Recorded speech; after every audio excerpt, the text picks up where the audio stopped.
Halo sahabat inovasi, jumpa bersama saya Dery Carisanti dari Badan Litbang Provinsi Sumatera Selatan dalam acara One Day, One Innovation. Satu hari, satu inovasi, tiada hari tanpa inovasi. Pemirsa, saat ini inovasi menjadi sebuah keharusan. Dunia terus berubah, maka kita harus adaptif dan inovatif. Untuk menginspirasi, kami hadir dengan para inovator hebat dengan inovasi-inovasinya dalam acara One Day, One Innovation. Sahabat inovasi, terasi merupakan suatu bahan tambahan makanan yang biasanya dibuat dari rebon maupun ikan ataupun udang yang bernilai ekonomis rendah. Terasi umumnya berbentuk padat, teksturnya agak kasar dan mempunyai kekhasan berupa aroma yang tajam, namun rasanya sangat gurih. Bagaimana dengan terasi bubuk? Baik, mari kita sapa tamu kita hari ini, Bapak Rizal Umar ST dari Dinas Perindustrian Provinsi Sumatera Selatan. Selamat datang Bapak Rizal. Terima kasih Bu. Iya, sehat Pak? Sehat Ibu. Iya, alhamdulillah Pak. Iya, Bapak ini inovasinya adalah terasi bubuk dari selapan Pak ya? Selapan. Bisa dijelaskan Pak apa yang melatar belakangi timbulnya inovasi ini? Jadi kami ini dari Dinas Perindustrian Provinsi Sumatera Selatan. Saya di Seksi Industri Hasil Perikanan dan Peternakan. Salah satu fokusnya adalah bagaimana kita menumbuh kembangkan industri kecil dan menengah hasil perikanan. Sumatera Selatan dialirin Sungai Musi dan ikannya banyak, potensi perikanannya besar. Karena itulah menjadi fokus kita bagaimana kita mengembangkan industri hasil perikanan ini. Kami beberapa tahun yang lalu keliling ke beberapa daerah yang potensi perikanan, salah satunya Banyuasin dan Ogan Komering-Ilir yang memiliki potensi yang paling besar di perikanan ini. Iya. Di sana selain kita temui kerupuk, kemplang, pempek yang hasil perikanan yang sudah biasa kita ini, ternyata di sana juga punya terasi. Terasi yang seperti Mbak Ibu tadi sampaikan bahwa terasi kita ini masih dulunya itu dijual dalam bentuk curah, bentuk karung atau bentuk dikasih kemasan dari daun gitu. Sekarang bagaimana mengikuti zaman ini, sudah milenial ibu-ibu ini sekarang bagaimana praktis, bisa langsung dipakai dan tahan lama. Jadi terasi yang kita buat ini bentuknya sudah terasi yang bubuk. Jadi kalau di Sumatera Selatan ini makanannya pindang, harapannya nanti seperti kalau kita makan bakso, di sebelahnya itu ada saus, ada lada, ada garam. Di sini ditambah lagi ada terasi. Jadi makan pindang pakai terasi. Nah, itu jadi tambahannya itunya. Latar belakangnya itu harapannya yang paling penting adalah ini bisa meningkatkan nilai ekonomis produk kita ini. Terasi yang dijual biasa itu sekitar 25.000 kalau di pasaran di tingkat petani nelayan. Dengan terasi kita ini dia harapannya bisa menaik menjadi 300% dengan terasi bubuk ini. 25.000 1 kilo kalau terasi basah. Kalau terasi bubuk ini dia di pasaran online itu 25.000 per 100 gram. Dengan biaya produksi dan lain-lain itu sekitaran menjadi bisa dapat keuntungan 300% dari harga yang biasa. Ini bisa diceritakan Pak mengenai proses pembuatannya seperti apa? Apakah beda dengan terasi yang pada umumnya? Terasi basah itu menghasil sekitar masa pengerjaannya sekitar 10 hari. Jadi ceritanya tuh terasi ini dari udang, semuanya dari udang. Udang digiling, dikeringkan, didiamkan 2 hari, dicampur lagi garam, difermentasi, masuk ke dalam karung. Selama ini yang dalam karung itulah yang dijual ke pasaran. Langsung Pak? Langsung. Ternyata terasi yang terasi kita ini sebagian besar itu yang membeli itu adalah pengepul. Pengepul yang ada di Pulau Bangka kebanyakan. Pulau Bangka. Jadi mungkin sebagian besar terasi yang terkenal di Bangka itu adalah terasi kita. Dari Selapan. Dari Selapan. Kita justru taunya dari Pulau Bangka. Dari Pak, Pulau ya? Bangka. Jadi ya memang itulah tadi salah satu latar belakang kita tadi. Kenapa terasi kita ini yang beli itu orang Bangka, pengumpul Bangka. Iya. Ada di Banyuasin, ada di Oki. Iya. Itu daerah sentra-sentra terasi di tempat kita. Kalau dari segi keunggulan Pak, gimana tuh? Keunggulan dari terasi kita ini tadi selain dia praktis, dia langsung masuk, langsung bisa di ini, dia tahan lama. Tahan lama. Kalau kita terasi basah, kita diamkan di dapur kita, dapur ibu-ibu itu paling 2 bulan 3 bulan sudah mulai Udah rusak jelek kan. dia kan? Iya. Dengan dia bentuknya sudah kering, Iya. itu jadi lebih tahan lama. Bisa sampai 1 tahun dia bisa lebih tahan. Itu mungkin karena proses fermentasinya ya Pak ya? Lebih lama Karena dia ya? pengeringan. Ada pengeringan tadi, dikeringkan jadi kadar airnya turun. Jadi terasi bubuk ini dia 1 kilogram terasi basah itu dikeringkan akan mendapatkan 500 gram. Jadi separuh separuhnya nyusut itunya. Iya. Pengeringan itulah yang kadar airnya kurang tadi menurun, mengakibatkan dia menjadi tahan lama. Iya. Gitu. Jadi termasuk proses pengawetnya itu karena dia Dikeringkan. kadar airnya kecil Pak. Iya. Iya. Itu bahan bakunya melimpah ya Pak di sana? Banyak ya? Kita ini yang kami kunjungin ini sudah generasi kedua, ketiga. Jadi sehari-hari mereka sebagai nelayan menangkap ikan dan di dalam situ mungkin ada dapat udang. Udang itulah yang dijadikan bahan untuk pembuatan terasi. Potensinya melimpah Banyak, sekali. Pak, ya? Iya. Iya, 1 kali produksi biasanya menghasilkan berapa kilo terasi, Pak? Terasi yang basah, Ya, yang basah. bubuk. Jadi kalau rata-rata yang kami jumpain, kami kemarin di desa Simpang 3 Makmur. Kalau dari Palembang ini naik speedboat sekitar 5 jam lagi, belum lagi ke Okinya. Iya. Lumayan daerah terpencil, perbatasan antara Bangka sama kita, paling jadi Okinya ujung. Mereka rata-rata mendapat udang, tergantung udang yang didapat. Iya. Tapi rata-rata sekitar 20-an kilo mereka sekali produksi per hari. Diolah menjadi terasi bubuk. Iya. Itu tadi dia komposisi terasi basah 20 kilo dia akan menjadi separuhnya. Iya. Menjadi 10 kilo terasi bubuk. Iya. Gitu, Bu. Iya. Ini siapa saja Pak yang terlibat? Kan ini dari Dinas Perindustrian, apakah ada kolaborasi dengan dinas-dinas lain? Ya, pada saat kita melakukan kegiatan ini, kita didukung juga oleh Dinas Perindustrian Kabupaten Oki. Iya. Kepala dinasnya Pak Erliansa ikut langsung ke lokasi.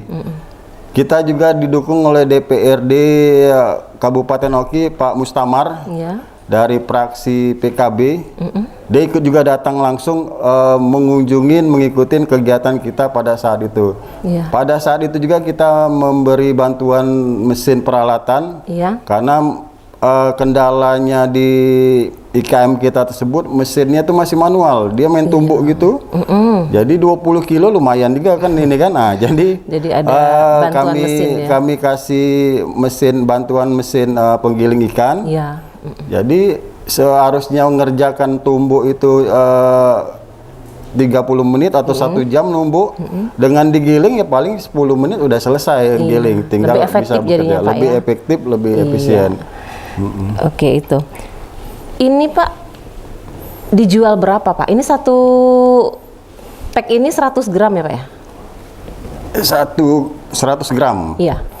100 gram di kisaran kalau kita cari di Tokopedia atau di penjualan online itu tuh rata-rata harganya 25 ribuan. Iya, termasuk murah Pak ya? Termasuk murah. Iya, ukuran 100 gram. Iya, untuk kualitas terasi yang sudah sangat bagus ini Pak ya? Ya, terasi yang kami ini kan sudah dapat PRT dari Dinas Kesehatan, kemudian juga sudah dapat halal. Iya, sudah Jadi, diproses semua Pak ya?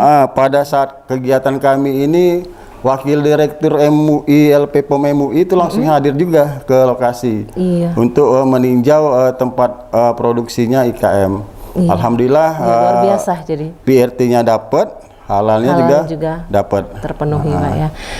Baik Pak, ini terasi dari selapan ini telah dipasarkan kemana saja? Ya. Apakah mereka masih jual secara manual di pasaran atau sudah mungkin masuk pasar tradisional, supermarket atau gimana Pak? Memang target pasarnya ini adalah ibu-ibu milenial yang dia orientasinya praktis. Tadi seperti yang kami sampaikan di meja makan terasi langsung ada, tinggal seperti lada. Jadi target pasarnya memang adalah ibu-ibu yang milenial. Penjualannya sementara ini memang lebih banyak ke online. Karena sebagaimana kita tahu daerah Selapan itu daerah perairan. Dia jauh dari transportasi itu susah. Untuk langsung ke pasar itu memang harus mendahului tengkulak tadi. Tengkulak itu senangnya adalah terasi yang basah. Jadi terima kasih kepada Kepala Dinas Perindustrian Oki juga. Ini menjadi produk unggulannya Oki sekarang. Bapak Bupatinya Pak Iskandar sangat antusias. Jadi lebih banyak dipasarkan tuh oleh dinas-dinas perindustrian. Pameran segala macam itu ditampilkan. Harapannya nanti penjualannya bisa terus meningkat. Ini Pak, sudah SNI nggak Pak mutunya? Apa dalam rencana ke depan akan dimasukkan ke SNI atau gimana? Kalau dari Dinas Perindustrian, SNI itu ada yang wajib, ada yang sukarela. Untuk produk terasi ini belum SNI-nya wajib. Kalau skala industri kita masih skala industri kecil dan menengah, memang belum kami arahkan dia untuk mencapai SNI. Untuk SNI, memang arah kami baru untuk dapat PRT sama halal. Karena di produk pesaing pun banyak terasi itu yang belum punya PRT dan halal. Jadi dengan adanya kita sudah dapat PRT sama halal, ini sudah nilai jualnya sudah bagus, insya Allah. Karena dia sudah terjamin kesehatannya, kehalalannya. Insya Allah sudah mutunya sudah terjamin. Terjaga. Baik Bapak, jika pemirsa di rumah ingin membeli ini, kemana Pak? Apa langsung ke UKM atau ada online servisnya atau ke Dinas Perindustrian? Jadi yang seperti yang kami sampaikan tadi, Dinas Perindustrian Kabupaten Oki itu punya dia. Punya siap untuk memfasilitasi IKM, karena kita sebagai yang kami sampaikan tadi, jarak antara Oki Kayu Agung ke Selapan juga jauh. Jadi di stok di Kayu Agung, di Dinas Perindustriannya Kabupaten Oki. Bisa juga melalui Instagram, Facebook, Twitternya sudah ada, marketplace-nya, Tokopedia atau Blibli, Lazada, sudah kita ini kan masuk semua. Sudah masuk semua. Ini tertera juga di kemasannya Pak ya? Iya, ada alamatnya ya. Ini ada nih Instagram. Ada nih Instagram, Facebook, semuanya ada. Bagaimana kita ini kan penjualan online itu sangat ini sangat gencar ya Pak ya, gencar. Karena saat ini kan semua orang menggunakan sosial media. Iya Pak.